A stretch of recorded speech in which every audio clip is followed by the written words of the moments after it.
Dico ilmekan ba Al-Quran, dico teladankan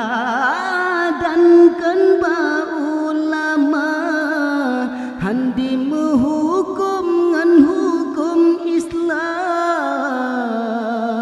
takut melanggar hak asasi manusia. Hamba Allah salah fikir, betu kata ke hukum yang kena hukum Allah cipedang bila beta pergeser hukum agama, pesuci buta perlihati bek kekai sabi dalam budurja, aturan hukum yang kageuki beta gugat le tagan totuka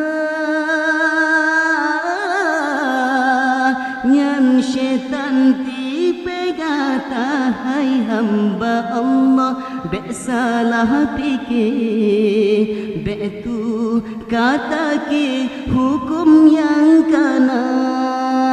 Hai syedara coba ci benar tapi ke beba pebe ta cota tung pusaka ramme tat urang pekatan ta elahe, handi mumat leba hukum agama sabda Nabi kaji abaikan, dijo aturan ba Amerika ba Yahudi di pedoman suruh Tuhan kadi pesia, dijo ilmekan ba Al-Quran,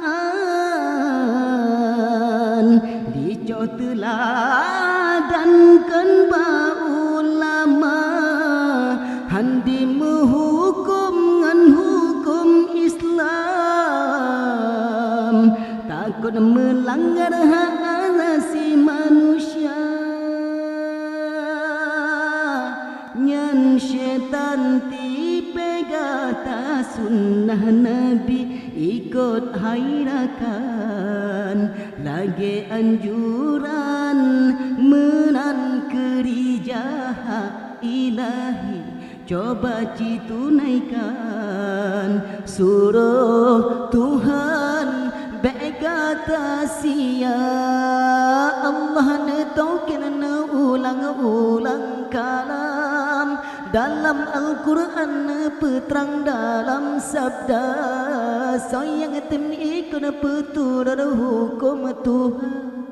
Huda betul senang aman akhirat dunia. Allah Allah ingat hairakan, hati tenang tentram di jiwa dalam kubur juta jawaban ridha Tuhan sampai ke gata.